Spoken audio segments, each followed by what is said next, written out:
So just to give you the heads Okay. up, so next two talks will be on the micro front ends. One Rohan will take care, and after that, Gopal will speak on the same topic. So it will they actually both the speaker have synced together, and they have streamlined the talk accordingly. So I think we can start, Rohan. All the best. Right. Right. Thanks, Sunny. Okay. Hey, everyone. This is Rohan. I would be talking on microfrontends today. And basically, this talk would be divided into two sections. First, I will give you an architectural overview and some idea and some conceptual idea that you would be able to actually build your applications uh, following the micro frontend architecture. So the first part would be a bit conceptual, a bit theoretical, and I will follow up that with a simple example. And the second part would be taken up by Gopal. Well, we'll just dive into production level micro frontend with web package model federation. So yeah, a little about me. Currently working at media.net, and I've been building large scale distributed applications for past few years. And in the free time, I love to watch anime games and obviously building systems. My socials are down there, my text is down there.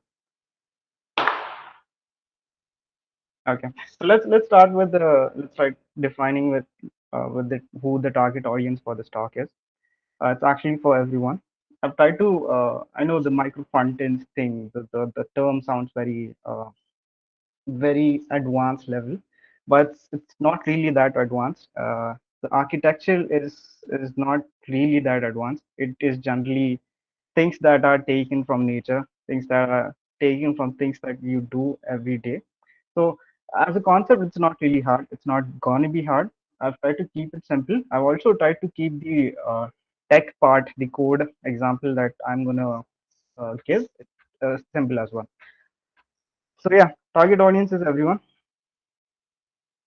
Again, why should you care and why should you learn about microfrontends? So we are in an era wherein your front end, yes, your client is not dumb anymore, right? So we come from an era wherein your front end was just about displaying an HTML, right? And with every interaction, the HTML used to get preloaded. It was just about some HTML pages that server used to serve. Now things are different. Now we have smart clients, we have smart front ends that are taking care of business use cases. There are also front ends that are taking care of AI ML operations, also following serverless patterns, and some are just going decentralized by using blockchain technology. So servers are getting smarter and smarter, and my front end is one of the architectural approach that makes your life simpler when building these large scale clients, correct? So if you're building distributed large scale applications, this is something that you should all uh, consider learning. So yeah, that's why you should care about learning microfunctions. So let's start. uh, Before we actually dive into micro frontends, let's look at the architectures that existed in historically since the beginning of the internet, right? So this would just be a tiny thing. So initially, if you guys remember, if anyone's old enough, we start with the server monolith, right? So this is where the Web 1.0 people call it. So in the early 1990s or 2000s, you saw the sites wherein they were very static, like Wikipedia. So for every interaction, you would have a page reload for every single interaction, right? So this was server monolith. What is a monolith? Monolith is basically a container of code that is doing more than one thing. Okay, so here we are calling the server a monolith because the server is taking care of the UI, right? It's also taking care of the business use cases. What is the actual site doing, right? And it's also taking care of databases and other services, right?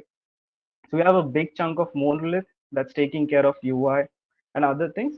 And every time a user needs some to see something, the server just generates the HTML and just give it back. Classic example for this is PHP and obviously Wikipedia.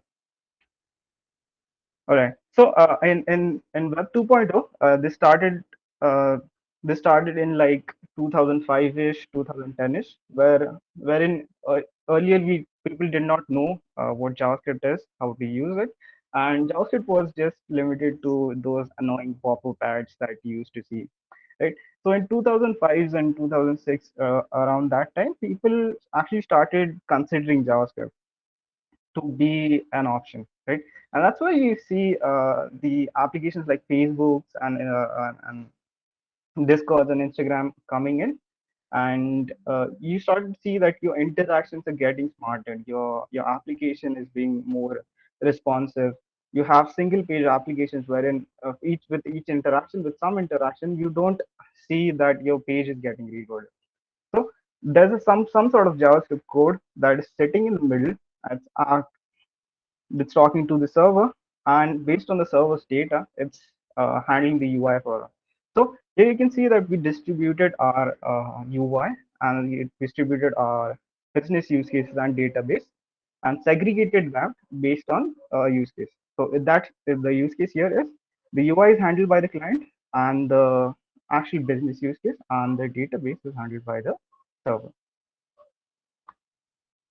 So another Web 2.0, another thing happened is the widget SPAs.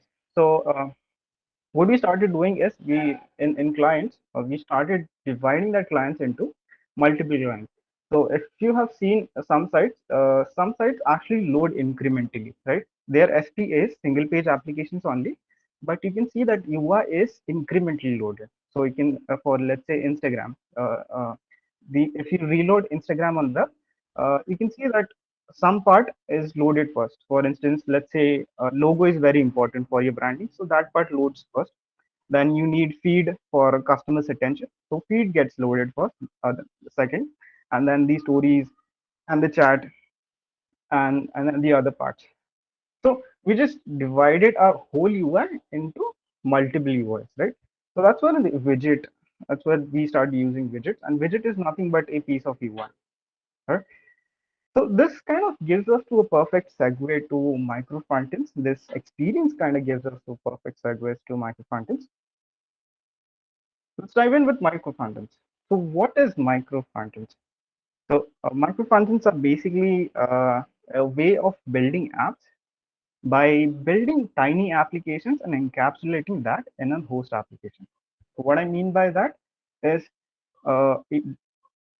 instead of building Instagram as a whole, we would build smaller applications that exist in that Instagram, right? And then we would put that into a container and call that container my Instagram. All right. So let's talk a bit about nomenclature. Again, the micro frontend architecture is fairly new, and there's no such thing as formal nomenclature or formal ways to define things or some white papers uh, towards it. It is fairly new. The concept is fairly new, and it's inspired from microservices of backing. You can explore microservices later, but yeah, this is something that I have defined. So we would generally have a host app. So host app is going to be a container, and you have multiple sub apps or micro apps, right? So these are your micro functions. This is going to be your host app. So yeah, I know I've been talking a lot about containers and micro functions. It's gonna be a little hard to visualize it. So let's actually visualize it, right? So this is a screenshot of Facebook, right? So let's view this Facebook application in terms of a micro front-end view, right?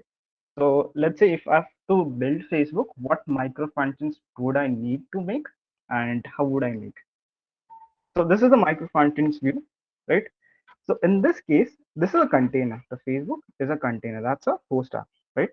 And then we also have a stories app, right? We also have a feed app. We also have a accounts app. We also have a message app. So instead of directly getting started with Facebook, creating Facebook, we create stories app first, then create feeds app, accounts app, message app, and other apps as well. So this is just for home screen. We could also make microfunctions for this videos, marketplaces, groups, and gaming. Right. So this is the overview. So yeah, Facebook would be the container. chat app, accounts app, stories app, feed app. I know this is very high level at this moment, and there's going to be a lot of questions like why would you actually build this? What is the pros of this, and how do I actually approach that with code? I'm going to cover that everything, but for now, just get our understanding clear that microfrontends would have two things: poster and micro apps or sub apps, whatever you prefer to call it. And sub apps would be based on certain use cases, right? So you can see that this is a container, this is a use case, right? So based on that use case, I have defined a micro app, right? Again, this is another use case, this is another use case, this is another use case. I won't make any micro content that does this and this together, right? That doesn't make sense. Okay, I make accounts and chat app, doesn't make any sense. Stories and feed app doesn't make any sense, because based on experience or based on a business use case, you have segregated that part and you have created your containers, your sub apps based on that use case. So get this clear out key. In microfunding, just two things, nothing complicated, uh, right? So let's talk about pros and why would you actually consider doing microfundings in the first place, right? First is autonomous teams. This is something that a manager would obviously love. So we're building now. We are not building a Facebook, right? We're building microfrontends. We're building stories. We're building feeds. You're building accounts. You're building chat, right? So we're considering Facebook, but you're also considering these smaller apps. So in this case, you could have autonomous teams, or a team that is working on stories only, a team that is working on chat app only, or a team that is working on accounts app only. So this makes managers' life easy and to manage things as well as track things, right? Also, developers' life is easy because he's only considering stories at a one time. So one use case at one time makes his life easier to handle things, and the focus is more on what he is doing right now rather than the big picture, right? Again, these teams are going to be isolated, right? So if something breaks in stories app, it breaks for stories app only. So he's not this guy is not dependent on this guy is not dependent on her, and so on and so forth. So autonomous team is a big pros in my opinion. Again, technology agnostic. So this is fairly new, and this is fairly hot if you see. Uh, so let's say I have two different teams. One is specialized in Angular, one is specialized in React. I can't make the Angular guys learn React. I can make the React guys learn Angular. I could I could just separate those out and just say you build stories app in Angular, you build chat app and React. And there's actually this is something that Gopal is going to talk more about. But you could be technology agnostic with your microfrontends. So one microfrontend is built in some tech stack, another microfrontend is built in some other tech stack, right? Reusability. This is my favorite one, personal favorite one. That if you build a microfrontend, that's a container in itself, right? And obviously if something that is written, let's say stories app is used in Facebook, it's also used in other products like Instagram, it's also used in WhatsApp as well, right? So I can build one micro content called stories app, and I could just reuse it with another host, right? I could create variant for it. I could So Instagram is a rounded one, I just need a squared one for Facebook. Overall, the functionality, the backend calls are going to be similar. So reusability is my personal favorite one. Again, individual deployments. So as these applications, we're considering this as applications, right? So deployments are going to be for these applications as well, right? So we are not deploying Facebook as one now. We're deploying stories at one. Then we are deploying chats, deploying feeds. So each application would have its own version, right? So this is a good thing to track, and you just have the host app team look into what are the breaking changes, what they need to do. So we could have normal proper engineering system wherein people could look at the change log, and then based on change log could just accommodate the change, right? Or the incremental sorry the individual deployments leads us to incremental updates. So let's say some breaking change happens at 1.2, right? So the host app has no time at this moment. Host app team has no time at this moment. So they could just be at 1.0 until they are ready to go to 1.2, right? So it's not like the monolith application. If something is breaking with the storage component, and the host app has to urgently do that, or in that way, the host app is not unable to release, right? So you could just upgrade for Facebook at once. You can upgrade stories selectively. We could upgrade feeds. We can update accounts selectively. So if something that is not ready to be upgraded, we can't. We can just we have that option to not just update, right? So Facebook as a host could be released multiple times, but that releases can select which micro frontends to be updated, right? And fault tolerance. Let's say 1.2 stories app just broke in production. It's a nightmare for every one of us. But let's say it broke. But if it's a monolith app, you have to go to the change log, find that commit, and then revert it. But in micro frontends, what you can do is just simply take 1.2, replace that with 1.2, whatever the last stable version was, and you're done. And then you can have your time and debug at it, right? So in production, if anyone has any work on production bugs, this is actually quite a good stuff.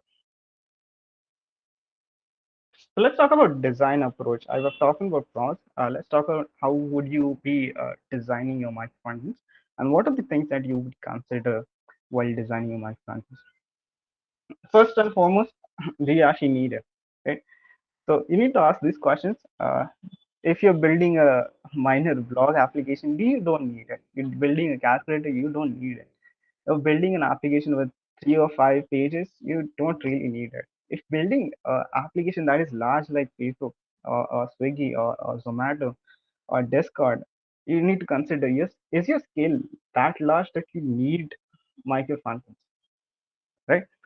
Again, can you actually can you divide your application into sub apps? Do you see your use case wherein this could be a separate container, this could be another container, right? So if not, it doesn't make any sense, right? And this is more like a managerial thing. Do you have enough resources? When I say in resources, do you have enough people that would have time to focus on something one? And do you also have resources in terms of your infrastructure, technological infrastructure? Because as we build our micro functions, we're going to need different build pipelines. You're going to need CI/CDs. You're going to need hosting, things like that, right? So this is a bit costly as well in terms of infra. A bit costly. Companies would not have much problem with that, but if you're a startup, it might affect you.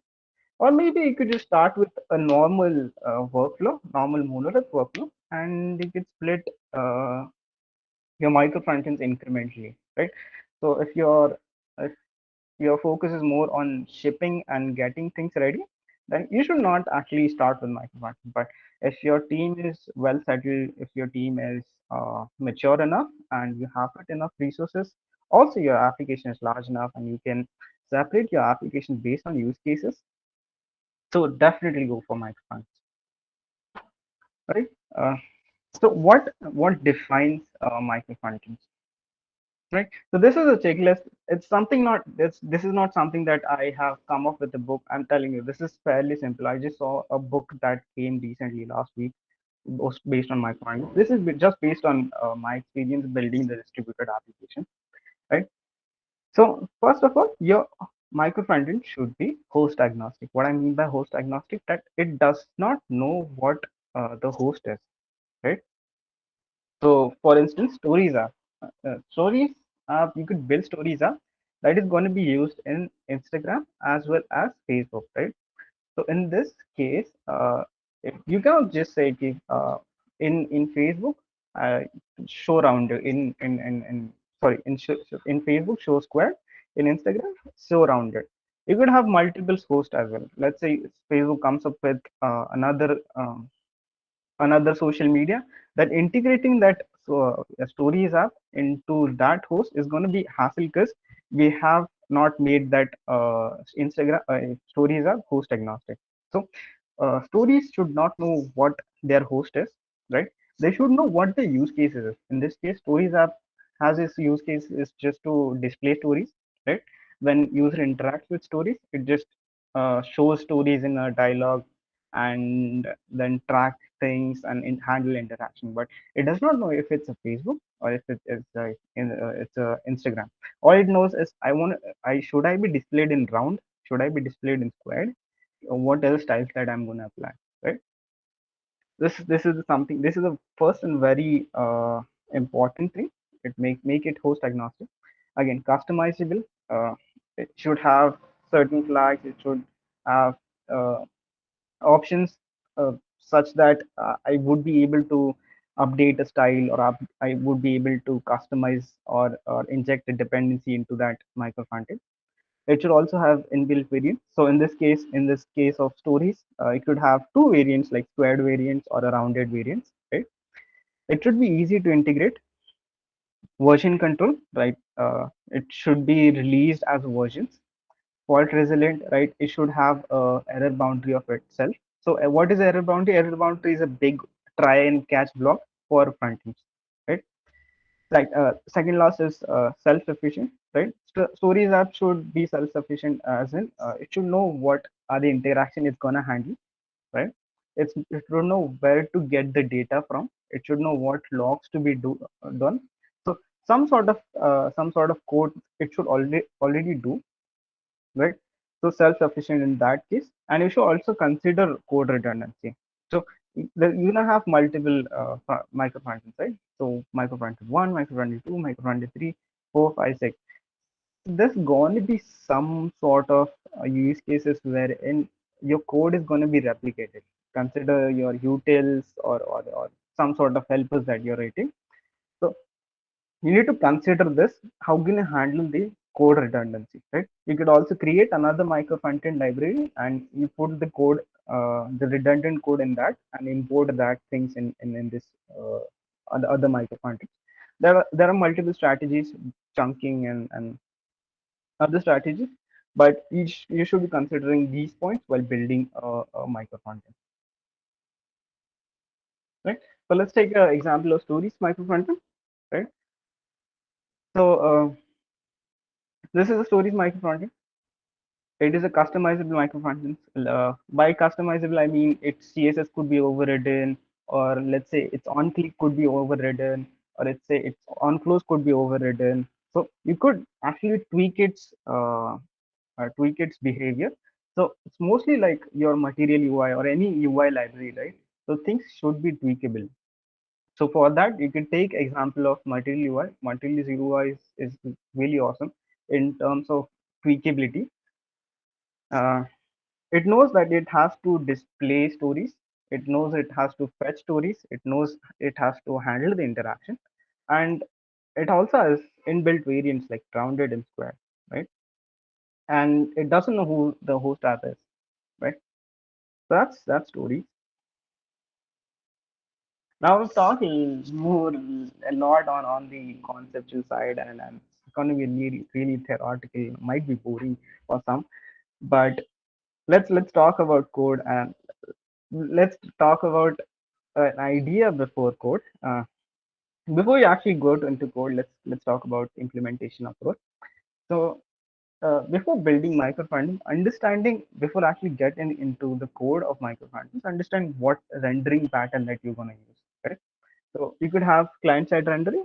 So what is client-side rendering? Client-side rendering is basically you have JavaScript building your HTML elements on the client side. On the client side, that means on the browser, right? So any dashboard, any front-end dashboard, SPA are generally client-side rendered. React was initially made to be client-side rendered. I'm so sorry. Also, you could also consider if your application is server-side rendered, right? So Next.js is server-side rendered, PHP is server-side rendered. Gatsby is server-side rendered. So consider your client side render if your application is being client side rendered or server side rendered, right? So in a client side rendering, uh, this is the general approach that you're gonna have, right? So it doesn't matter what language you choose, it doesn't matter what framework you choose, it doesn't matter what platform you're choosing. This is a general thing that you're gonna have while building a micro front-end code base, right? So you'll have some sort of host application, right? So this is going to be, this doesn't matter. This could be a Next application. This could be a Create React application. This could be a Gatsby application. Anything. This could also be a PHP application, right? Then you're gonna have modules. So what is a module? There are multiple names for this. We call it modules. We call it bundles. We call it chunks. But in general terms, you're gonna have some sort of container. So the modules are basically containers that contain your JavaScript or CSS or assets, right? So container, consider this as a container that consists of everything for that stories module. Uh, Another, let's consider this as a container for feed module, right? Feed app. So this container is going to consist of the JavaScript files or the style files or anything that's related to that that sub application. I'm gonna have a common module that is just everything that's common for these guys or these guys. It's gonna exist in this common module, right? So how we build this module is in real life you'd be using some sort of module builder, some sort of package builder like Webpack or Parcel or Ruler, right? So in real life, Parcel and Rollup, Parcel Rollup Webpack, these guys would take care of building the common module or the app module one, app module two based on the configuration. But that's a general idea. You're gonna have multiple modules, and you're gonna have a module loader. So also in real life, you'll be using a library again like Webpack. So Webpack is building the things. It also knows what to load other things, right? In real life, you'd be actually be only concerned about configuring these things and importing and just getting started with, right? So this applies for client side rendering. This also applies if your everything is built on server side. Let's say if you're using Next.js, uh, your Next.js application is rendered on server side. So if your micro frontends are and the host app is on the same what you can say, it is on the same rendering pattern. This is something that you're gonna use, right? So if your host is rendered on server side and your module is also modules also exist on the server side, then this is the pattern that you're gonna use. This is a hybrid pattern wherein let's say you have a host app that is rendered on the client side, but you have micro frontend that exists on a server side rendering. So let's say you have stories that exist in PHP, right? So this is the approach that you're going to use on server side. So your server side app is hosted on some server, right? Just like you host your applications right now, your host application, the application, the micro frontend is going to be hosted on some cloud or some service. And in the host app, what you can do is use iframes. Uh, though I personally don't prefer using iframe, but what you can do is use iframe to load this app and go berserk. In general sense, I would recommend having your micro frontends uh, and your host app on the same thing on the same platform instead of having this hybrid model because this kind of creates more challenge. And with that, let's look at some examples. Let me know if my screen is code is visible.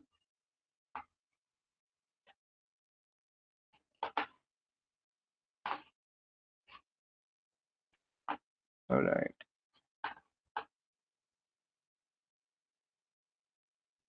Yeah. Right. You can see my code, right? Is this fine? Awesome. Awesome. All right. I have a very small example because I've covered a lot of theory here. I've created a very tiny example of the stories and this. So here I have two applications, right? This is a very pure JS, vanilla JS example, and it's not going to cover any npm or any React or any framework. But just to give you a gist of it, to get the concentrate here, concentrate on the micro content side of things rather than concentrating on this just very tiny example of mine. Oh yeah, so you have two hosts right here. I have Facebook, I have Instagram, right? And both are using stories app. So both of this thing is driven by the same code, by the same microcontent, right? And both of us are client side rendered. So if I reload my page and if I go to my HTML, you can see it just has this basic markdown and a loading markdown, and this loading markdown is replaced by my actual microcontent. So let's look at the code, right? So let's ignore this part for now. Let's concentrate on this. We have basic markdown, right? I have a h2, I have body, and I have a mount point right here, right? So this is just my host app, right? That's it. Fairly simple. Then I have something in the script. I've called a model loader, and then I've another script that is doing something, right? So what it does is it loads a module loader that I have written, right? It's fairly simple. I've dived into that code as well, but try to understand that. Is this is just loading a bare bone HTML, nothing else, just bare bone HTML. Let's see what I did. Very bad, but yeah, a very bare bone HTML. Now let's concentrate on this, right? This part. What is this? This is doing. This is just a function that this part loaded, right? What this does is it takes in what micro fronted, what module to be loaded, right? And when that module is loaded, what to be stored on. So just loads a module with that name and passes the module that is loaded, right? So here module is nothing but a JavaScript class, right? And when it gets the model, we instantiate that module with the mount point. So this mount point is this, right? So on this div, we are mounting the stories application, and with what variant? Rounded variant, right? So this is the module. As I said, we have here, as I said, we're gonna have a module loader. We're gonna have a module, right? So this is my module. Stories is my module, right? It consists my self code. It consists my style code, right? And we have some sort of module loader. So this is my module loader. I'll get into module loader, but let's understand stories. Stories is nothing but it's a very small example, you know that. But what it does is it just simply creates divs. It simply creates divs and applies these styles. That's it. Nothing else. Nothing else. So if you can see that in my stories, there's no Facebook, there's no Instagram, right? There's no mention of that. All I know is I have a variant, and based on that variant, I am applying. You can see I've written this function that applies classes based on some variant. So if you can see, I'm following a pattern here. So I have the class name and I have the variant name, right? In real life, you'll be using another library called CSS modules or SAS, things like that, SAS modules. But here I'm applying a naming CSS naming convention pattern. You could also use BEM, the naming convention pattern. But here the convention is CSS class name and whatever the variant is, right? So story layout rounded, story layout square, story image rounded, story image wrapper rounded, another rounded. Then we have the square variants here, right? So based on the variant, I've created the style and I've applied those classes based on the variants that I get from my host application, right? So this is a class that takes in mount point, it takes in a variant, and in my Instagram works, what I'm doing is I'm loading that module, I'm getting the mount point, and I'm just mounting that with that variant. Fairly simple. right? Now let's talk about the module loader part. I know this is also gonna sound very high level, but it's not. Trust me, it's not. So what does module loader do is it just, again, this is my version of it, something that I wrote. In real life, you'd be using a library. Please use a library. Do not try to write this yourself. It's going to be a hassle. But what it's doing is simply taking a string, model name, and what it's doing is using the browser's import syntax. So this is supported by major browser. What it does is uh, just loads a specific route, right? So in this case, it's going to be model name slash index.js. So this is going to be stories slash index.js. So it loads the JavaScript file, it loads the module, and what it also does is inject the style sheet. So it is getting the head and it's inserting a style sheet with whatever the href is. So in this case, it's stories styles.css, right? Fairly simple, and it's returning uh, the default thing. So if you can see, what I'm doing is export default, right? So if I do export class this, right? So then here I would have need to do export dot stories here, something like stories. But here I'm using export default. So fairly simple. So this is my module loader. This is my stories application. And based on this, I've just right, created my Facebook host and my Instagram host. So for the host team, it's really simple because all they have to do is write 3 lines of code in vanilla JavaScript. In other libraries, if you're using libraries, it's going to be like single lines of code, nothing much, right? So again, this is reusable stuff. Let's say Instagram decides to go with square images, right? So if I do just this in my Instagram host, and voila, it's done, right? So you can see how things are getting simpler for the host team, and the reusable patterns and the customization patterns, right? Let me know if you guys getting this. If you have any questions, or if you want to zoom in a bit. All right, Prashant, if you understand the code, if anyone has questions with the vanilla JavaScript example of this, please call it meta now. Okay. Awesome. I hope everyone got it. At least, if not the vanilla, if not the code part, at least I am hoping that you understand the architectural side of it, right? So the bonus, I'm gonna show a React example as well.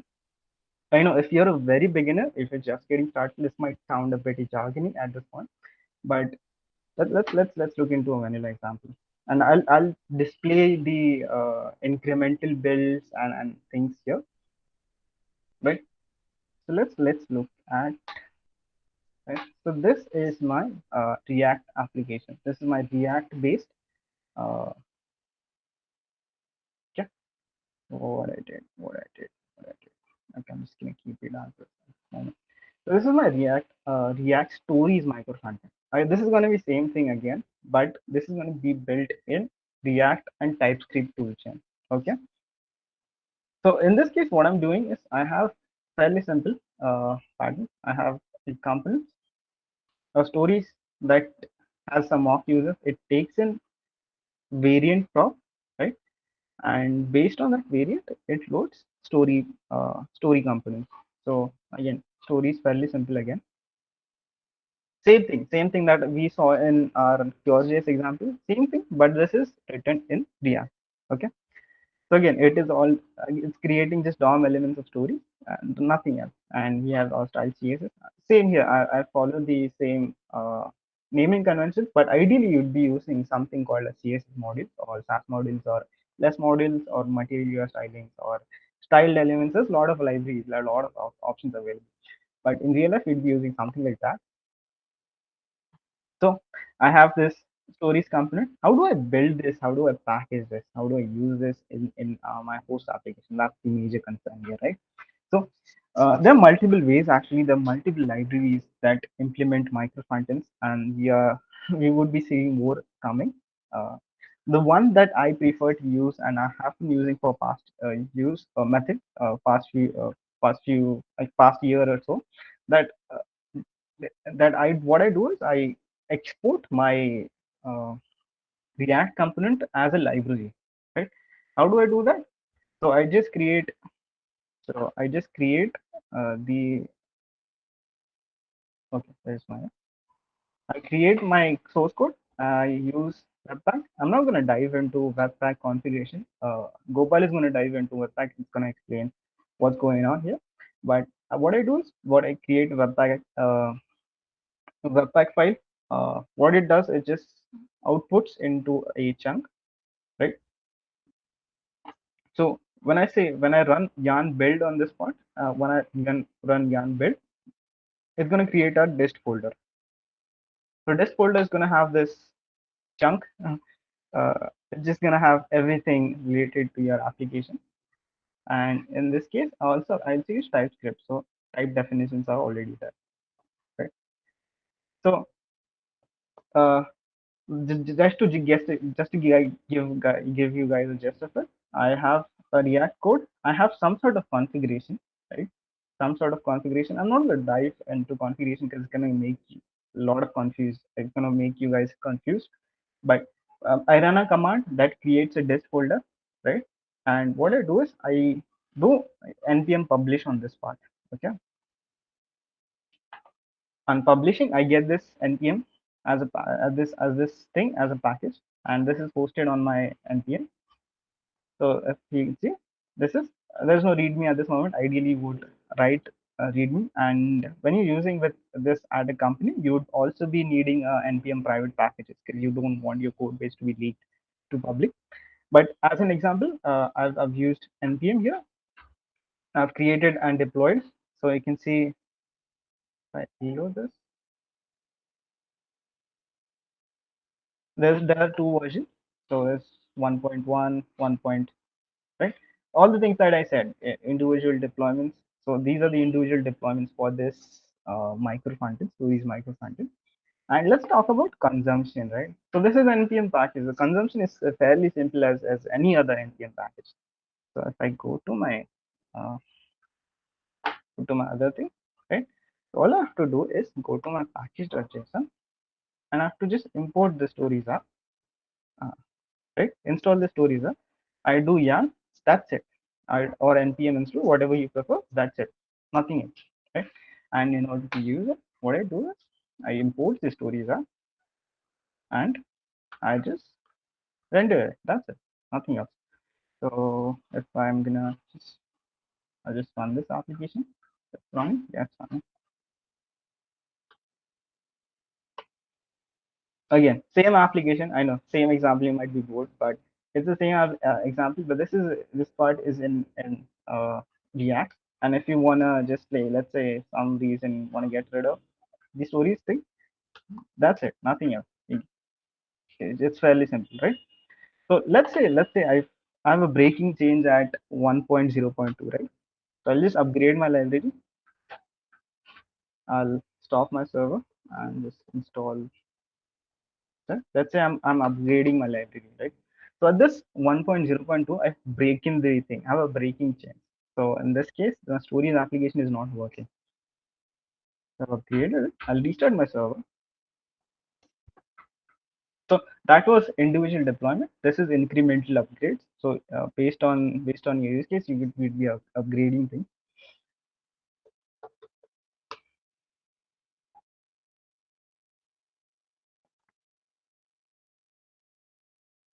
Now I'll start my server and it's building. I hope it fails, and it failed. So at this moment, I'm getting an error, right? So at this moment, let's say that you've deployed something in production. Oh boy, team is in hustle and bustle. You stop the server, you go back, you roll back this version, you reinstall the thing and redeploy, right? So that's another way. Again, microfrontends is an architecture. Think of it as an architecture. It's not a way of writing code, right? So implement that architecture, right? You'll have multiple solutions, right?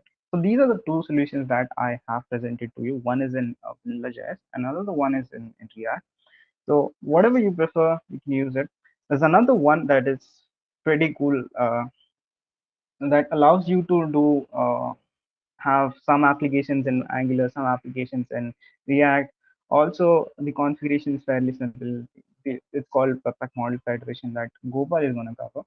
But if you have something that is not technology agnostic, this is my go-to approach. This is something that I've been using for the past year. So yeah, uh, that's the two examples. Uh, just go. Yeah, Q&As. If anyone has any questions, feel free. Feel free. If you want to turn on your mics, feel free.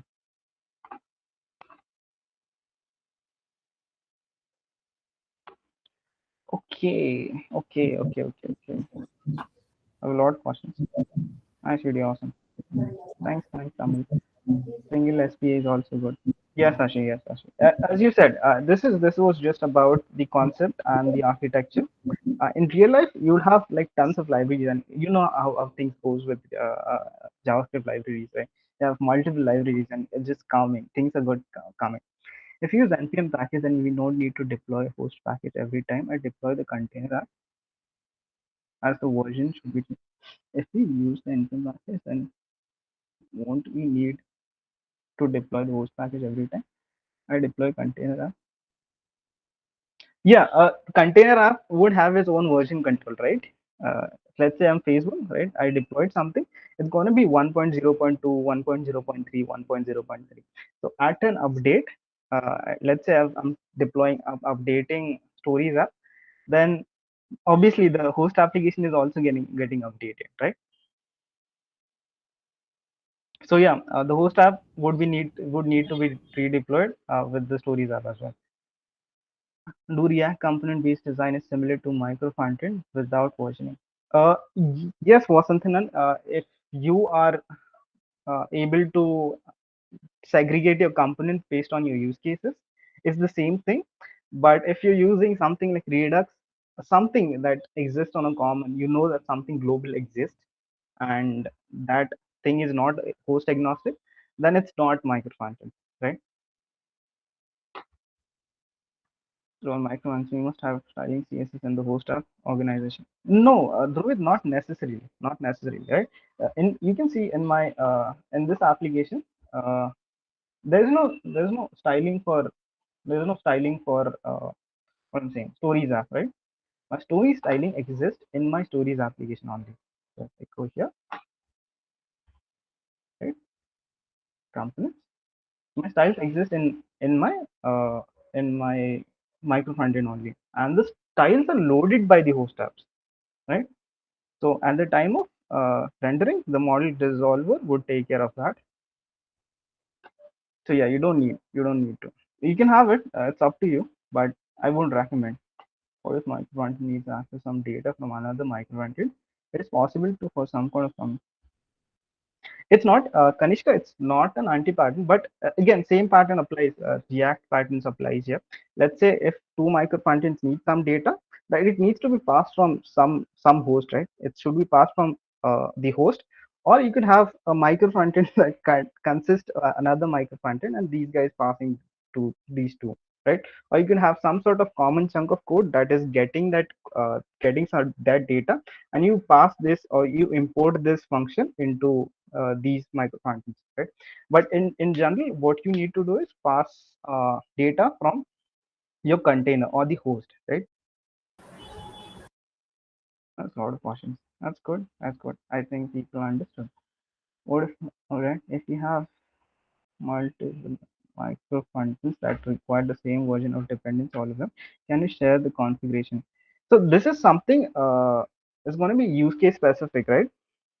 So this is something that your how your model resolver or model bundler is handling. In general, you use npm configuration called peer dependencies. It is not going to enforce your dependencies, but it is going to give a warning that my peers need to have these dependencies when installing me, right? So you could use peer dependencies for that. Must have and some code authentication. The user has some token for the same. Then how do you pass again code with Ayush? Same thing, same as Kanishka. You'll be passing that from host app, right? In this case, as you can see in my host app, stories. I'm sorry. I'll go to React. I'll go to app.js. I've passed in this data right here, right? Same way you can do that in my pure.js application also. I'm passing something here, right? You can do that same thing, right? You could also again, that's the beauty of JavaScript. You can also pass in hooks. Like, sorry, you can also pass in functions here. You can also pass class here, right? So it's up to you. Implementation is totally up to you. Wow. Let's say let's make changes and development stories up, and we have to publish. Oh, not really. Pawan, in real life, again, it depends on what you toolchain you're using, right? So if you're using npm packages, there's also a thing called npm link or yarn link. Okay, so you can note that down. Yarn link. What it does is real time. It links your local microfrontend to your local host app. That is what it does. So if you want to do it something real time, you don't need to republish everything, right? You can do that in development mode also by using yarn.link, or I'm not sure if that exists on npm, but yeah. Let's see, we have microfrontend 1, microfrontend 2. mf2 uses mf1, and host app uses both to deploy. Okay, that's something complicated. Microfrontend 1 and host app. mf2 uses m of 1. Okay, and host app uses both. So mf1 version change, need to redeploy mf2 and also host app. Okay, okay. Again, so the question is basically if there's a common micro frontend that is used by another micro frontend and also the host application. So in this case, you would need to redeploy mf2 and the host application as well. But first of all, don't do that. Don't do that. Don't cause a spaghetti with your micro frontends. So this guy is using that. This guy is using that. You need to have clear understanding of clear division and clear understanding of what is using what. So in this case, you would need to redeploy your both microfrontend 2 as well as the host application, because we are maintaining versions here, right? Or you could not use versions at all if you want to go, if you're feeling exactly about it. I think you can use model federation with runtime integration, build time integration. Yes, Bharat, you can use model federation as well, or you can use yarn link. Why host will use directly at get written. Okay. Okay, you can have chat about it. I see simple examples in code. I'll put the code on GitHub in a while. Something uh, any course or session. Dhruvid, it's fairly new. There's a book. There's a book. I'll share it in the group. There's a book that came in recently. It's like last week only. The concept is fairly new. Something that you're gonna learn by trying and trying. This is something. The whole content in this thing is something that I've tried and learned. I've not learned and tried. Right. So yeah. If I get any, I'll definitely ping you guys in the group. Uh, and also Sadan, yeah, I'll put the code on GitHub and share you guys link. Okay. Yeah. Okay. Rohan, Yeah. Yes. Yeah. Sure. so I had one doubt कि if let's say कि I am working with a team that one team is handling the host app and there are three teams that are working over the micro front-end apps. So Right. if I want to execute my entire project onto the local machine and I don't want the code that is present on the local of let's say host app or front end app one onto my Mm-hmm. machine. Mm-hmm. I want the code that is actually present on the production environment to run on my local environment. Okay. Okay. Yeah, So that you can do now. You can use yarn.link or npm link. I'm not sure if this exists. So if you're using the package approach that I showed you today, right? mhm, You can what you can do is what it does is, so if I say here, I'll go to my stories app and mhm, I'll say yarn.link this.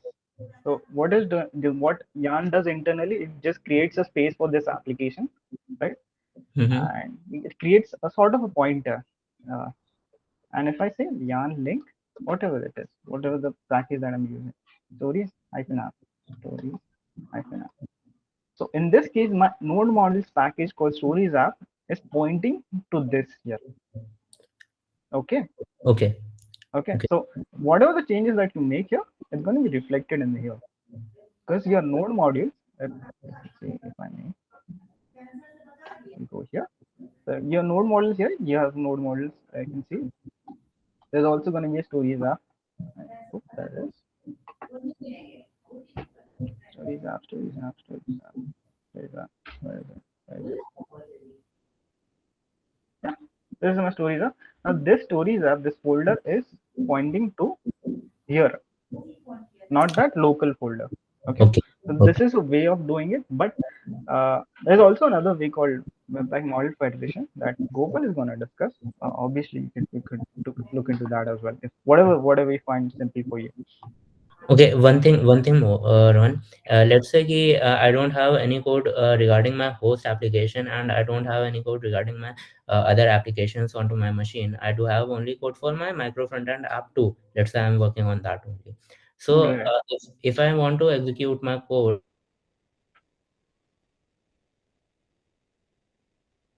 Yeah, voice is talking or it's my resource. no. Oh, awesome.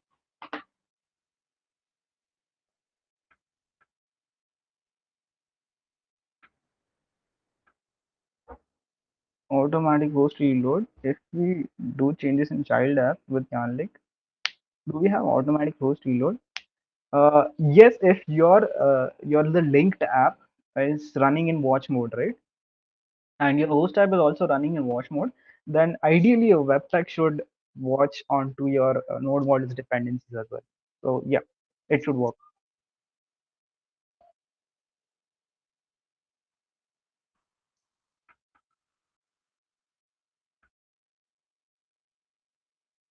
Yeah, all right. All right. I guess that's fairly a good amount of questions. If anyone has any, just put down in a minute or two. I'll just be move on to Gopal's session.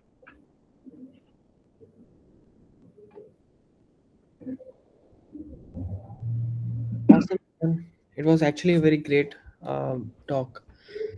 Awesome, awesome, awesome. Yeah. Again, So, yes. I guess I'll conclude my session here. If you have any questions, put them down on the Telegram or Discord group.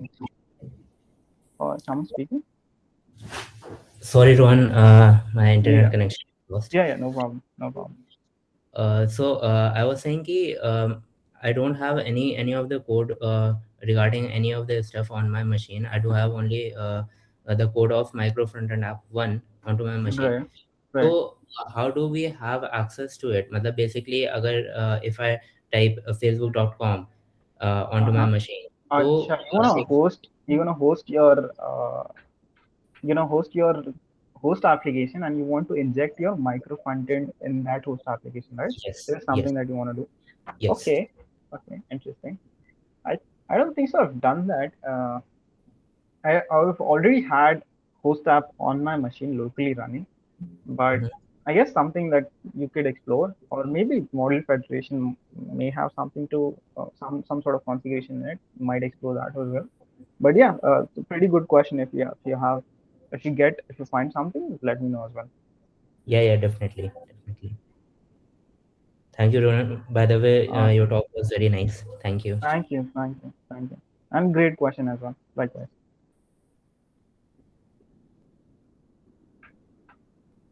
Okay, my Mac is just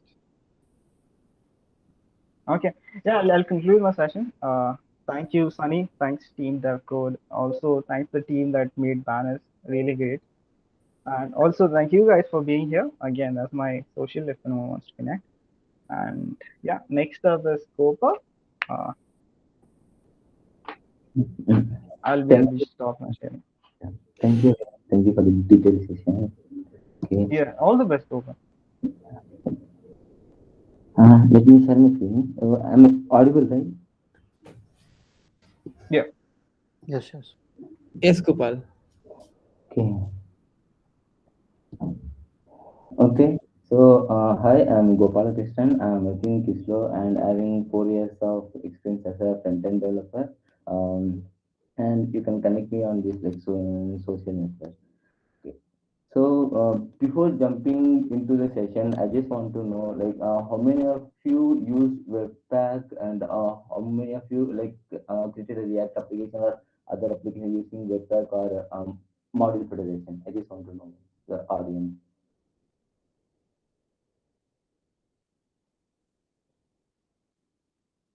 Okay, so plus one means like you use Webpack or like you use both Webpack and module federation. Like have you shared about the module federation?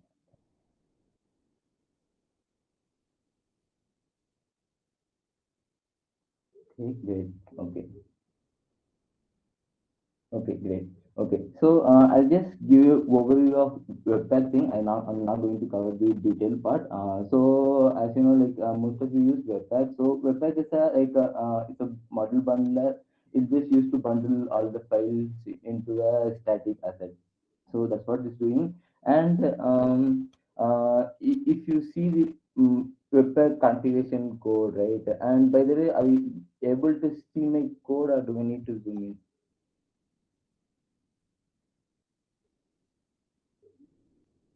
Please zoom in. Is it fine? Yes, yes. Okay. Yeah, fine, Gopal. Okay. Fine. So here to create a webpack configuration, there are some we need to pass some API like key path. There is like entry mode server. So there are so many options are there to create a configuration. I'll just show you the basic one. Like entry is used to begin the build. Like there's a dependency graph like webpack used to do, so that we need to define the entry point. So that's what the entry is. We need to mention the entry file of the project, and mode is it's a development mode or production mode, and then output and there means like when you're running in development mode, like in which port you need to run and where those you need to serve from. And then output the bundle output means webpack, once the bundle is complete, it needs to emit into a particular folder, right? That's what the output will do. And then that's a loader and plugin in webpack. So loader is so webpack only understand only JavaScript and JSON. So if you are targeting for the other file. Okay, my voice is clear or Yeah, clear, clear, Gopal. okay? On is there? Okay, just give me a moment.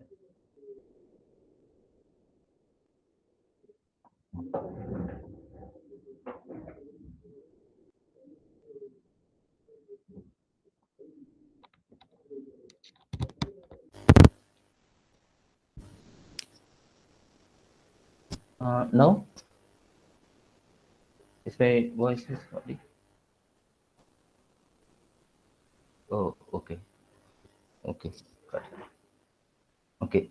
So the loader is basically like Webpack only understand JavaScript and JSON. So what loaders it means, if we need to target the other file like CSS, images, those things. So it will transform. It will convert the other file into a valid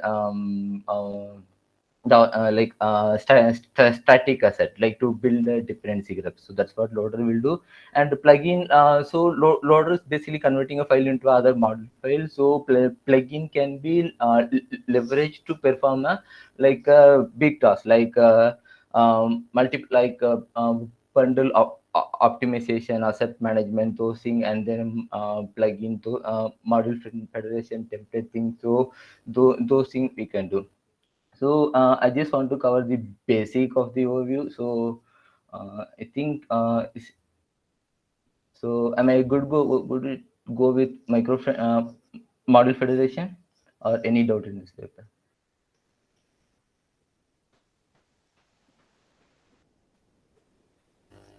Okay, I'll just start. Okay. So, module federation. So, Webpack introduced a module federation. So, what is module federation? So, I think some of you guys are already worked and know the concept. So, module federation is just a JavaScript application. So, it will allow you to load a JS application, like JS application to dynamically load from the other application, or like independent application. And so that's the model federation. We'll see, like first I will show you the example, like what will be the final output, and how we are merging like applications. Okay, I'll show you the example. So this is our application. Like here you can see as a builder, and here I just created a new, like to mention as an Angular thing application. So if you see this, how I structure, right? If you see this image, it will be better for you. So actually, I integrated three application into a single. Like one is like left now, and right now is a single React application. I will call it as a host. Okay, and the top, like first template is a React 2 application, and the third application is an Angular application. I just want to like show visual things, so that's why I just added an image here. So there are three applications there. Okay, so how module federation is, like Rohan in one of the example he showed, is just created a module loader to load a application dynamically. Behind the scene is just doing the same thing. So if you see the code, like first let's see how the module uh, uh, federation is coded. Okay.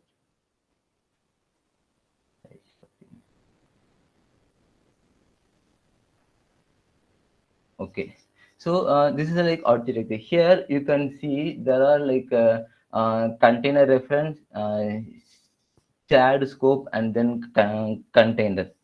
Okay, so these are the main plugin for the module federation. Okay, so let's see. I'll just show you in code, so it will be easy for you to understand. So if you go to in Webpack library, there's a module federation plugin. If you see here, then there is a three plugin. One is share plugin, one is container plugin, and another one is container reference plugin. Okay, so what these three plugin is doing? Okay, so okay, so so like to create a model federation, like to create a micro frontend, we need a host app and then remote app. Like host app will consume the remote app, and remote application will just expose the component so the host can consume. So so here if you see in the container plugin, so what it will do is it will just expose the component. It will just expose the React component or utility, like those things.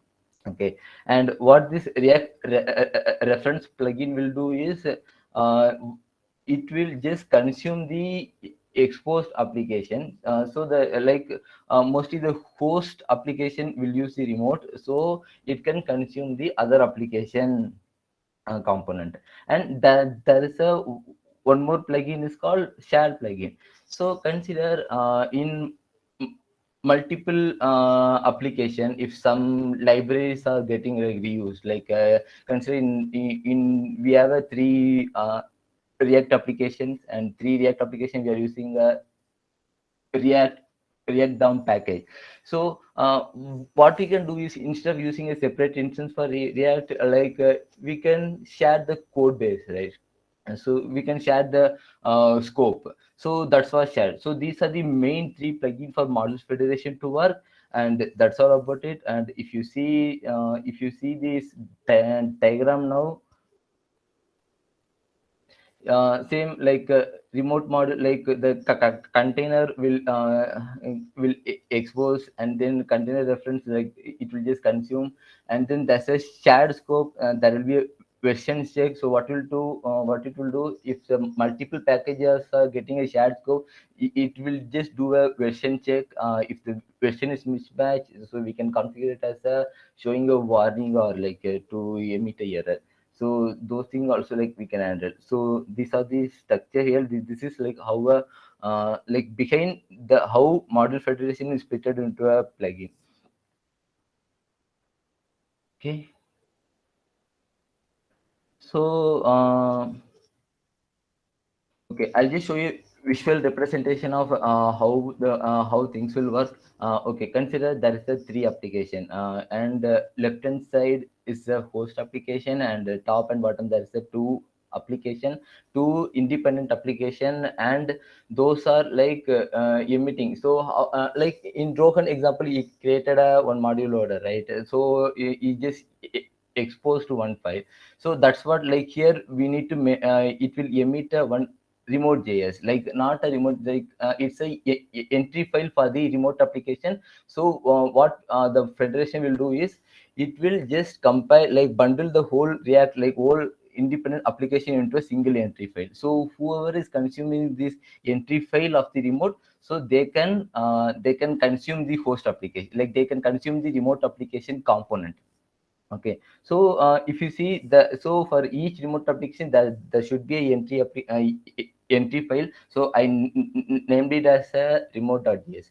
So there are two application, one is app1 and app2, and left hand side is a host. Okay, so what we need to do is, so we need to inject, so inject this remote application into host file, host application, then only it will know the okay, these applications are exist, so I can reuse any component, like whatever the components are exposed from the remote application, we can consume them.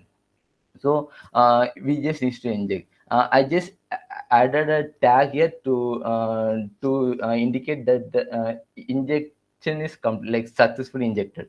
Okay, so once it's injected from app to, like from remote, like app to remote application, here the in app to there are two components are there, and two components are exposed. I'm just you using a first, like the card component into the host application, and from the app one I'm just using another three component into a single component. So if you see here now, host is consuming like two, like multiple component from the multiple remote application.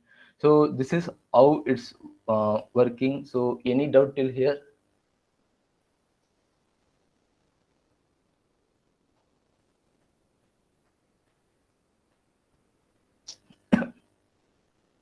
Okay, good. Okay, so now like how the module federation is fit, like that's the three plugins. So now we'll see how we can configure it with the webpack. Okay, so so usually we will configure the module federation under the plugin only. So if you see, left hand side is a host application and right hand side is a remote application. Okay, so if you see on the right hand side, like those are the like name, file name, exposure, shared, and apart from that there will be a remote, there are like a remote type, there are like multiples are there. So I'll just give you the base thing. So name is the unique name of the application. So on right hand side, if you see, I named it as a legacy, and left hand side for the host, just to show you, like I named it as a host, so it should be unique. And from, if you see on the remote application right hand side, I created a entry file with the name of remote entry.js. So at the final, when you bundle, right, so it will bundle everything into this remote entry, like this entry file, and then exposes. In exposes will be key value, so the key will be the short name, so how you can consume, and value will be the, like you need to mention like where you need to expose, like how which component you need to expose. I will show you in the code, so it will be easy. I'll just explain with the image first. So and in right hand side, if you see, there's a remote. So remote is like what are the components you need to consume, like what are the remote application you need to consume. If you see that, again, it's a key value pair, and key is a short name, and then value, it means like we need to mention the actual name of the remote application. So the actual name is legacy @ and then path. So the remote application will be exposed with like whatever the port is running on the remote application, so it will be available in the port. So we can inject here, like we just need to inject. So you can see the legacy is the name of the application, and the remote entity, this 3001 this remote application is running at the 3001. So we can consume the remote entry, and then there is a shared key. Okay, so what it will do, so since these two are the React application, so these, like, like React DOM, so those two things are like common between the applications. So instead of so what if you didn't mention the shared one, right? What it will do, instead of creating a, single, it will create a multiple instance. So multiple means multiple React ones. So it will give some side effect, like it may give some side effects. So that's why, like, to give a, like, a single instance, like just share the load it once, don't load it multiple times, load it once, and you use the same shared scope between the application. So that's why we need to mention here. And even if you didn't mention, it will give you a warning. So these packages are creating a multiple instance, you can mark it as a shared scope. Okay, so and shared is basically accept both array and object. I'll just show you. Oh, sorry.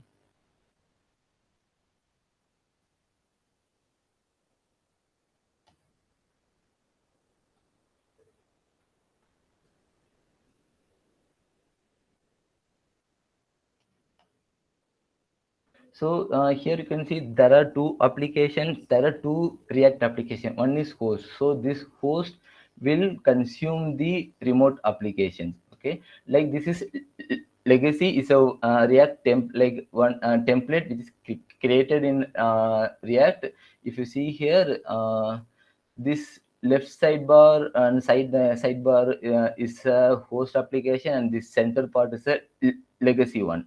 Okay, if you see here, in legacy, I'm just giving a name, unique name, and then entry file of this remote, and then I'm just exposing one component. So the component is the short name is legacy, but and the file is present under src and pages.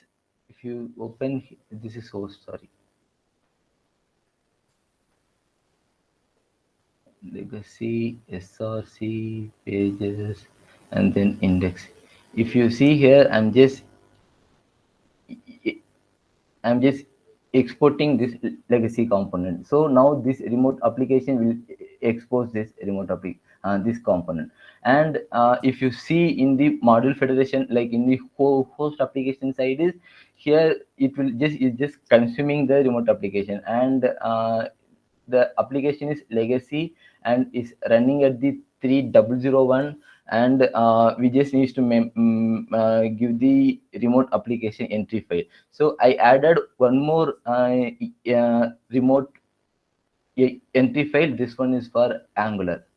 Okay, so we will just come this list later. So if you see here, shared one, here I mentioned as a object, like this part I'll come later. And if you see here, there's a React DOM and React so there are some API like eager, singleton, and required version.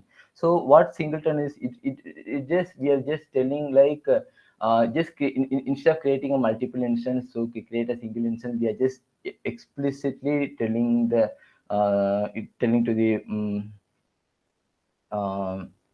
module federation, just load this one like this. Eager is like if you are just doing some shared shared if you're just sharing some packages, like sharing the scope of the packages. So some packages maybe like instead of loading the chunk, like it will just create a chunk. Instead of loading a chunk into a async, just load it as a synchronous, so it will be available at the earliest on load itself. So that's what eager. So this is the configuration part of the module federation, like just to communicate. Okay, so okay, so now we made the communication. So how we know, like so we can't blindly just write a configuration, things like that, right? So there are some things we need to do. Okay, so now the model federation, like this host application will know like legacy is a remote application. So but it doesn't know like when you are serving a HTML, it doesn't know like to load this file, because by default it won't load it, like it won't inject to the HTML. So that's what we are using one more plugin, HTML Webpack plugin. So I'm just giving a, default HTML. So if you see here in host, because so the host is running at the 3000 port. So if you're using a 3000 port to show a HTML, so we need to define all the plugins here. Like if you see here, I just injected, just see these two lines of code. I just injected the script tag at the top level, and I just directly injected here. So if you open, it's already running. If you open this one, this 3001 is the legacy. There's a legacy remote application. If you open this here, you can see this webpack is compiled into a is a single entry file. So whoever is consuming this entry, like remote entry file, they can that application can consume this remote application component also. So this is a basic thing. And if you see here, I'm just running this application like in a independent also, just to check is module federation is working as expected. Once you configure the module federation, right, so what it will do, so Webpack will inject the chunk plugin in the window. Okay, so if you see yes, Webpack, here you can see the legacy, Webpack chunk legacy. If you give enter, so this thing, this Webpack will inject. So here you can see there are some chunks are already loaded here. Okay, so these chunks only will just shared on the host application. And the same ways, if you see on the, okay, so now you can see here this 3000. Here if you see 3000, like in the port 3000, the host is running in the port 3000. Okay, if you see here this, if you type this Webpack, so in Webpack, if you see there is a host chunk, and then Webpack, if you see there's a legacy. So it means, so whatever we are exposed the remote application, so the host is consuming the legacy remote application also, right? So the Webpack will inject those chunk in here also. Okay. Okay, so any doubt till here? So after that, I'm going to show the Angular part, how it's configured. Before that, I just want to clear that out here. Any doubt?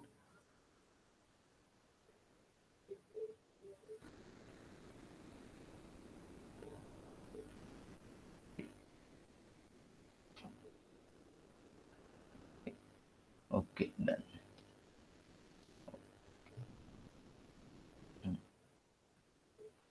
Okay, okay, I'll just continue. So if you go to the network tab, right, and if you see when I reload this application, here you can see this remote entry file is loaded repository itself, because that's why I'm injecting to the index HTML, because like to be before we consuming a remote application component, we need to tell the host application like this application is from remote, so these are the entry file, use this to consume the component. That's why we are loading these things. Okay, okay, so now I will dive into the Angular part. Okay, so here you can see this border, right? So this is Angular part. Okay, so I think how many of you aware of Angular config, like Angular, how many of you use Angular and know will about Angular configuration here?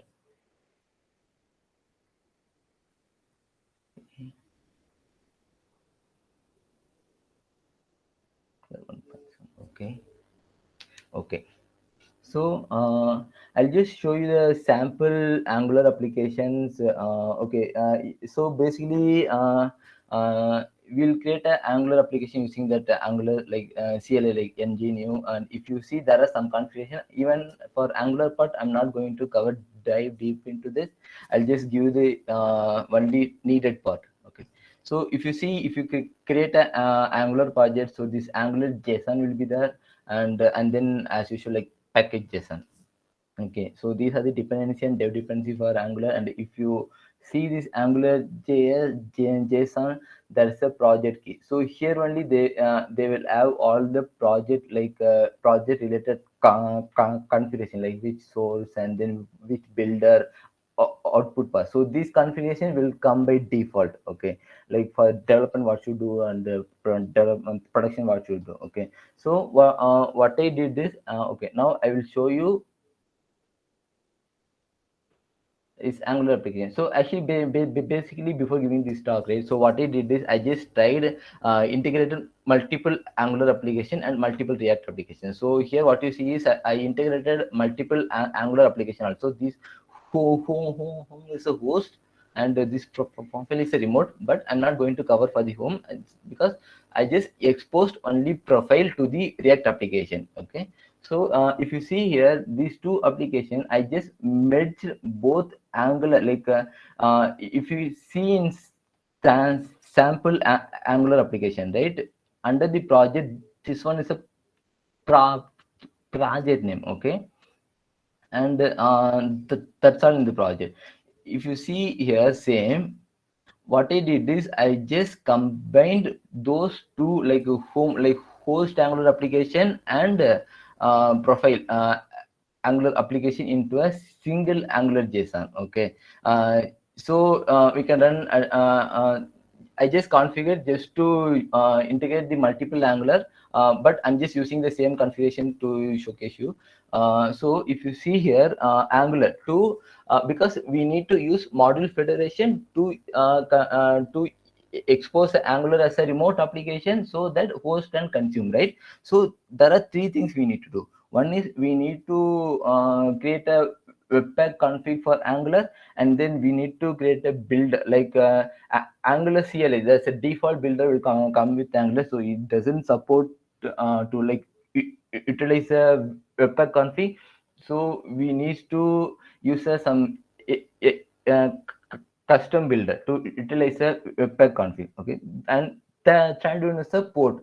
So we need to mention a port so that Angular, like we can run multiple applications simultaneously with different port. Okay, so same thing like in package.json, we need to change the sorry, in Angular.json we need to change the package manager, and then in package.json we need to mention the resolution as webpack to consume. So and under the profile, if you see, we can create like only these things is needed. And then one more thing is if you see in package.json, I installed one more dependency called nginx build plus. So this is the builder we are going to use to utilize a webpack config. Okay, so if you see here now, just as usual, so whatever we are creating in a React application, the same thing, like output those things are like webpack only, module federation, and these are the like which one, like which type of module, like a library options. Okay, so here shared is like I just mentioned Angular core. This thing you can mention or remove if you are just consuming one React Angular application to the multiple React. You can exclude this also. Why I added here is because I was consuming in the here. That's why I added here. So that's all in Angular part. Okay, like to utilize the webpack config. Okay, so other thing is so since we are using a custom builder, if you see in Angular, we need to replace the builder here, like a ngx build, and then we need to mention the path of the webpack for the save for the both development and production, and then in which port it should run, those things. So that's all with the Angular. So and main thing, if you see how Angular works, right, if you see their in main index HTML file, they will mention a base reference, and then they will load some zones, their dependency, like Angular dependency files. Okay, so there only we need some different way to load. Okay, so the way is, if you see here, so not this. So basically, what I'm doing is, instead of exposing a module, I'm just using a custom element of the Angular, this whole application. I'm just using another package like Angular element. So what it will do, it will just create a custom element.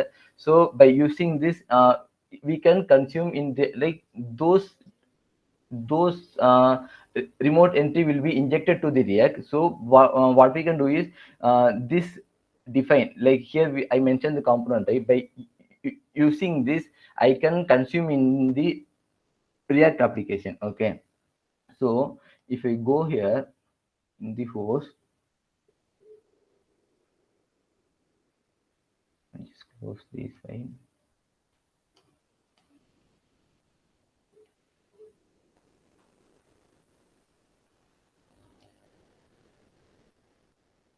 Okay, so I didn't show how we can consume, right? Okay, so if you see in the resume, so here only I'm showing the legacy template from the remote application. How we can consume is, this is a key of the name of the remote application, and then name of the component key, like how we are going to import, and then component name, those same. If you see here, so here you can see the legacy. So legacy is a remote application name, and then this legacy is exposed here on this one.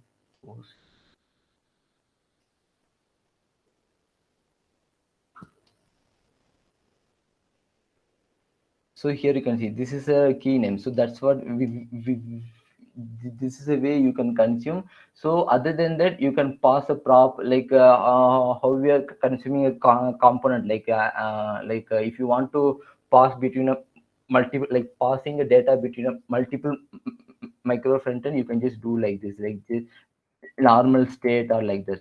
There is no change in that. Just we're just consuming.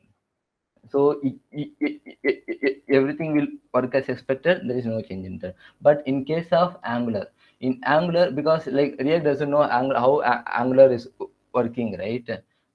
This error is showing because this one is not coded properly. Okay, so what I'm doing is same way how React is consuming, like we need to import the component name, and then from remote name slash, and then component name, right? So like that, what I'm doing is, from that I created a registry file. I'm just importing the profile module. So this is from the Angular webpack config. Here you can see, so the application name is profile, and then expose module is profile module. Okay, so I'm just exposing here. The exposed module is, I'm just importing here. Okay, then I can directly use. So this is like why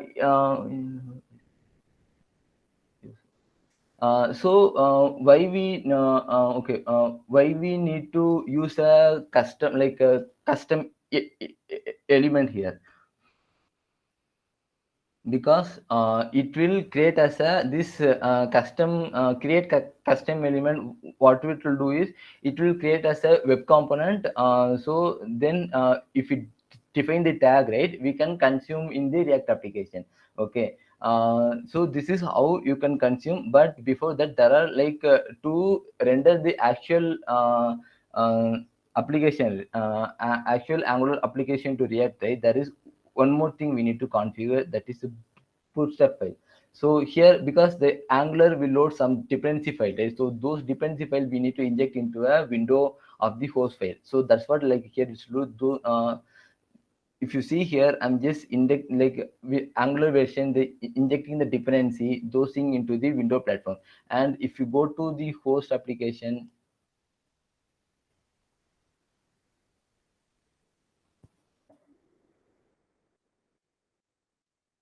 it will have the reference. And one more thing we need to inject is from the host, host React app. We need to mention this ng element. So what this will do is this will load the like Angular dependency in a React dependency. So that way you can integrate a Angular application to the React application. So any doubt in this? Okay, we must use custom builder in Angular application for module federation. Yeah, because like you need to use a builder, so that like not like whatever I showed you, right? If other builder is capable to utilize webpack config, you can use that.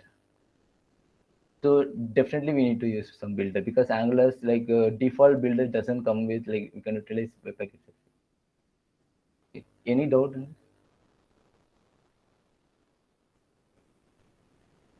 Okay.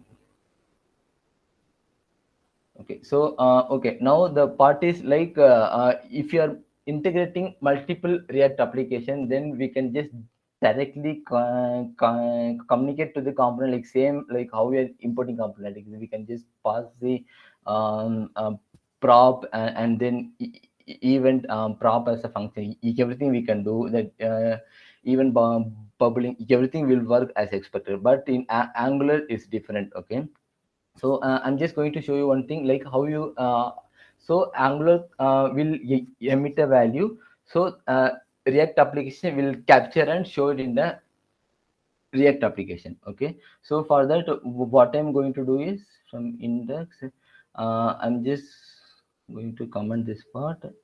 uh, Basically what I did is, this is sample one, and in same. So from Angular, I created a one input tag. I just added an event like on key event. So what I'm doing is I'm just dispatching a custom event. Okay, like the event name is Angular input event. So in the details, it will just give me the value.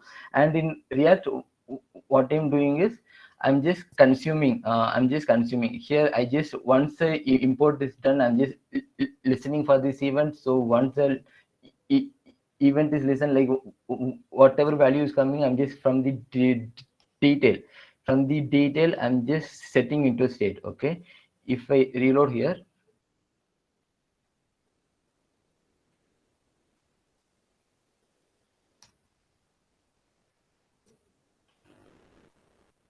if you see here, there's a value from, there's a title, and if I type something, it will just capture and show in the React. So the top part is React and below part is Angular. So this is how it will communicate from Angular to React. It's in a different way. And for React to Angular, I just want you guys to try, if anyone is interested to try this, and share it in the Telegram. So any doubt till here?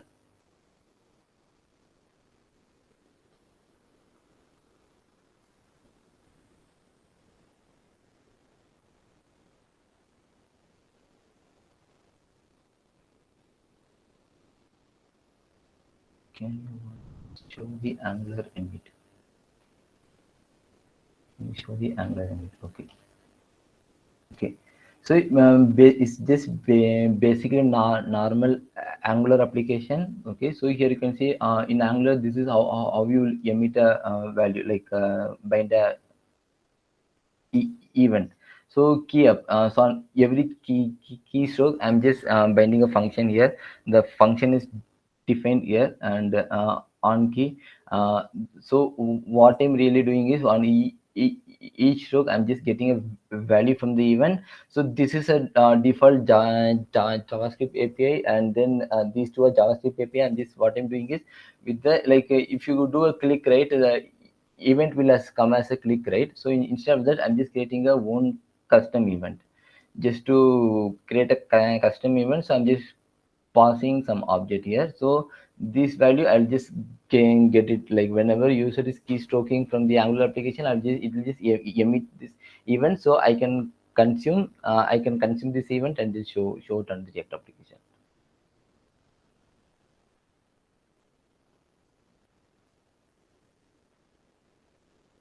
Okay, anything else?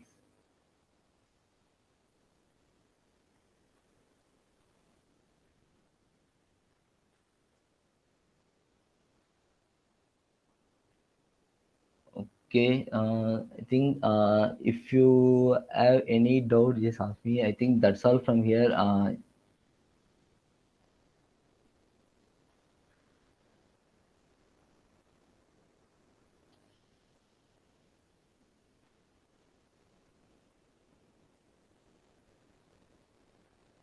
Gopal, is there any boilerplate for all this configuration Yeah, available? Like yeah. preset? We even if you don't want to configure from scratch, there's a boilerplate like how we are creating a create React app like Right, right. TRA to create a application, right? There are some application is there, I guess. Um, I'll just find and I'll just send you. I never used it, but I just saw in one video. I'll just send you a link in the Telegram. Yeah, awesome. And there, I forgot one thing. There are something like consider if you are consuming a multiple application, that style thing. So if you use the same style in one application, like same class name and another thing, another application also you're using the same class, it will override. So that's why to overcome that, I use like local scope CSS. Like this means style components CSS module. So this is one of the way to just handle the conflict between the CSS. So yeah, it's very difficult to convert old monolithic to micro front end. Yeah, it's all depends on the need. If you structure well at initially itself, like we can speed or else we can convert into like incremental way also. Is Okay. I just showed in Angular, but we can integrate multiple application also. But some like it will just differ. It will just differ like based on the technology stack, the concept like we are doing here. And also how you building the thing, right? If you're building fast and furious way, it's gonna be chaotic. So it's all contextual. Yeah, correct. Would it be possible with Next.js? Yeah, from Next.js also is possible, but what happened is for module federation plugin is for the Next.js is a paid version. So some $12, I guess. Um, so we need to use we need to buy the plugin to use a module federation with this Next.js.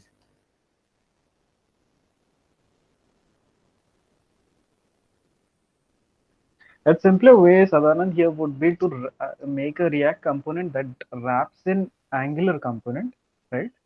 And just load this React component into your Next.js app. The simplest way that I see here, instead of buying it.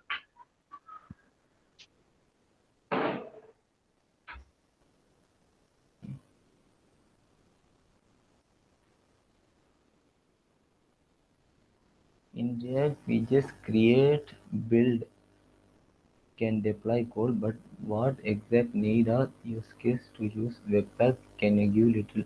So the module federation is coming with like Webpack. So now it's available in other bundler also. Um, Other bundle like consider you can use way to use a module federation also. It's just based on the use case, like which bundle. If you are consuming already different bundle, you can buy. I think now not only Webpack, other bundle also will have the module federation. Here you can use this example. Here they have mentioned all the example here how we can consume and how we can use, like if you see here white, we can use white to utilize the model federation like that. But in this example you won't find an example of how Angular is communicating to the React. So it's basically like it's like a trial and error. So basically at a multiple uh, like multiple way to find a how to utilize Angular component to React component. Yeah, sure. Tamil sir, I will share you the code once I publish. You can go through this example.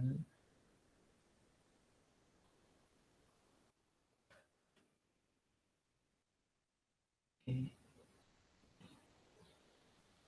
Okay, and yeah, that's all it is. Okay, and thank you all, and thank you DevCode team and Sunny for giving me the opportunity for this. It's a complex, like a bit difficult one. I hope I explained clearly.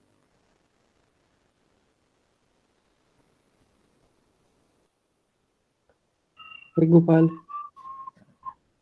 Can I put a closing note to this? Yes, Rohan. So yeah, think of this as an architecture, right? Think of this as a backend. Think of this as a theory. So you saw three ways to implement microfunctions today. It's not limited to web only. So you can do the same thing on Android. Do the same thing on iOS. You could also, if you're feeling sexy about it, you could do it with your CLI application. So this is in part in how you implement it's totally up to you. Okay. So yeah, that's my closing notes and 2 cents. And again, great session, Gopal. It was really fun to collaborate with you. And again, thanks, Funny Team DevKode and the sponsors.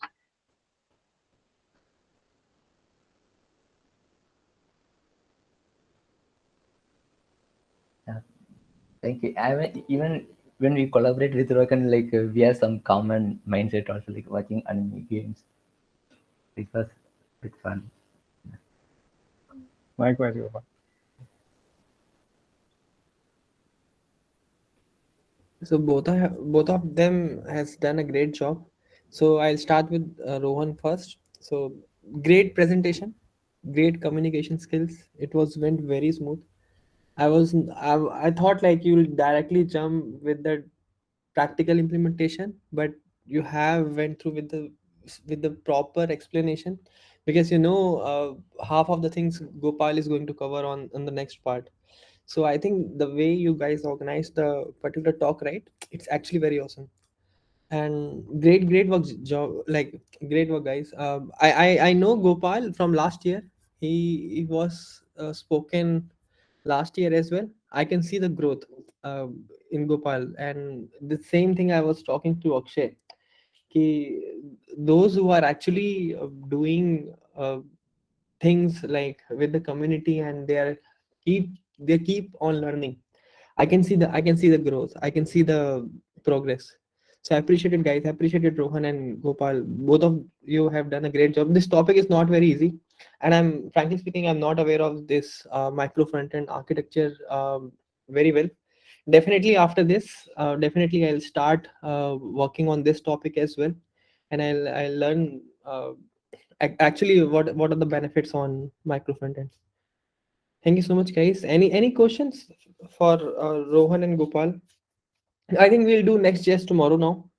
Uh, we are already got so many information today. Let's get some time to digest that.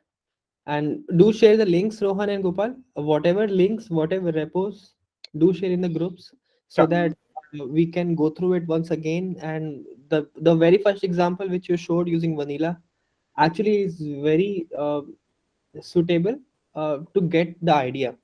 And then how Gopal went into model federation and he integrated all the frameworks at once. It's actually awesome. Anything Sure. else? Anything else, guys? Anyone wants to share? Ask anything?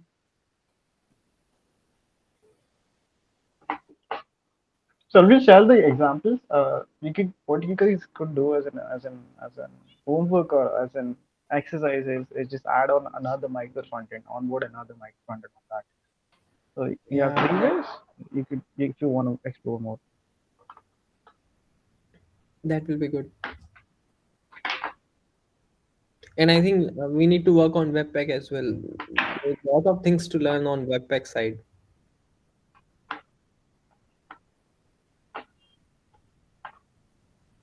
Awesome. So thank you so much, and thank you so much for all the speakers, and thank you so much for the team with everyone who is actually contributing to the communities. Thank you so much for that.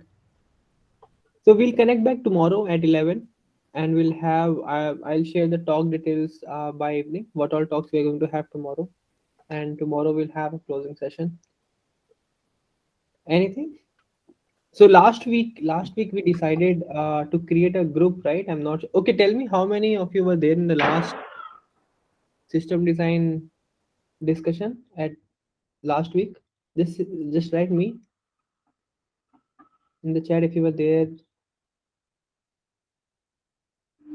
Okay. So as for the plan, we'll create teams.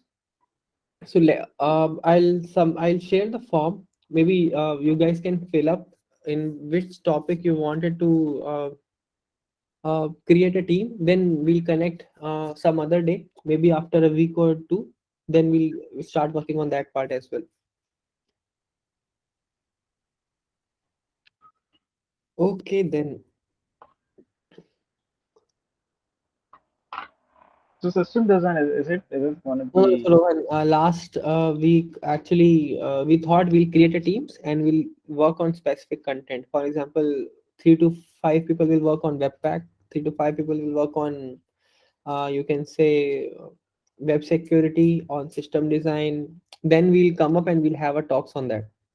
Awesome, awesome. I'd love to be This part of that. this was the plan. And like today, Dheeraj proposed, right? Anyone can come up and anyone can share the interview experience. So anytime, whatever comes to your mind, any idea, any event, anything which actually can help the community, feel free to reach out to me or take a lead on that. Because just because of those things, we come up with so many good events, right? The Dom Challenge and November Talks. Actually, these events are helping everyone, including me. So by this way, we can do a lot of things. Anything else? Otherwise, we can drop them and we'll connect tomorrow.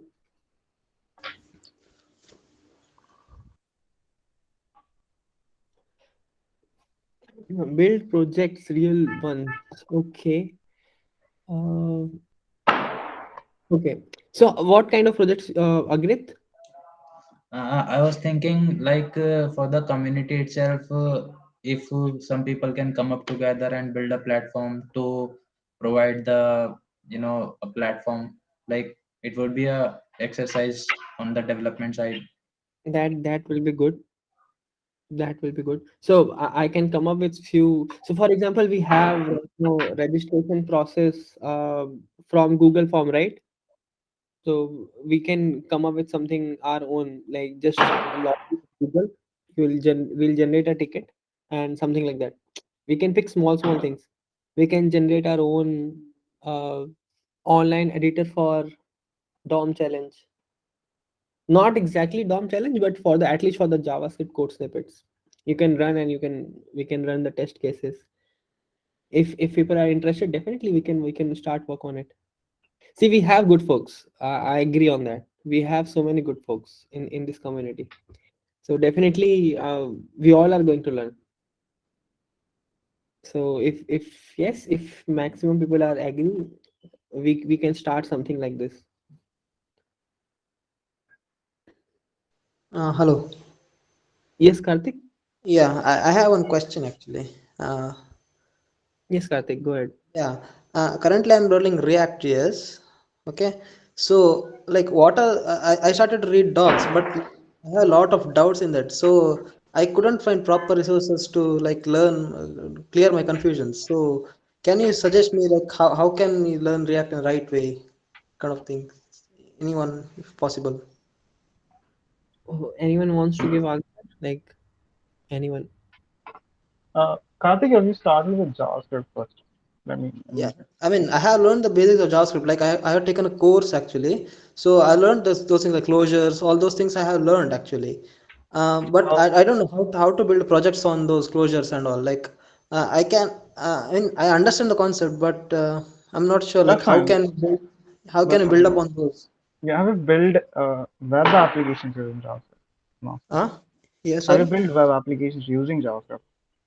Yeah, actually, I have built like games like Tic Tac Toe. This guy, what's his?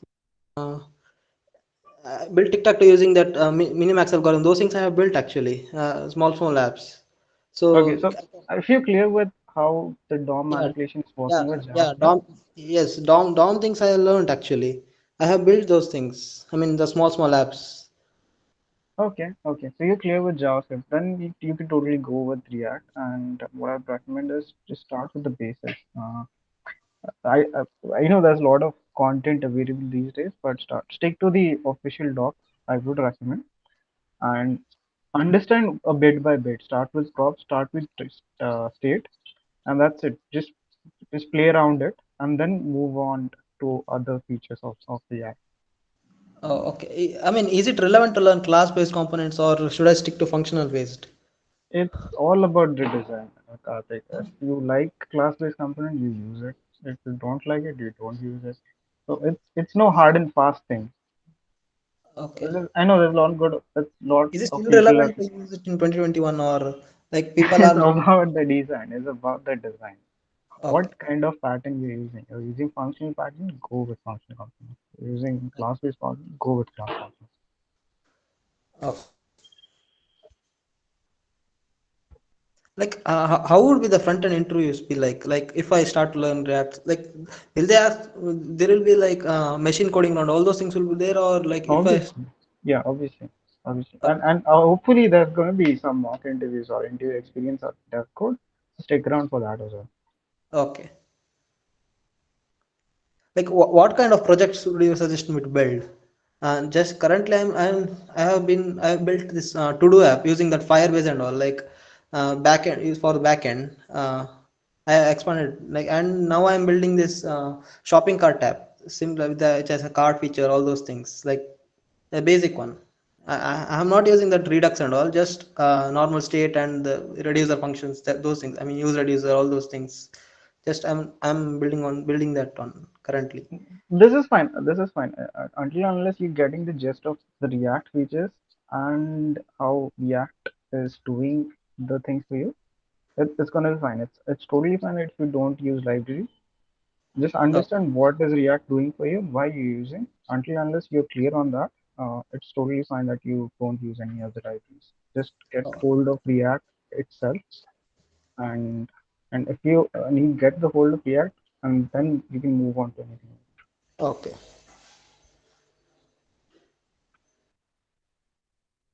Thanks, Rohan. One second. Let me stop the recording.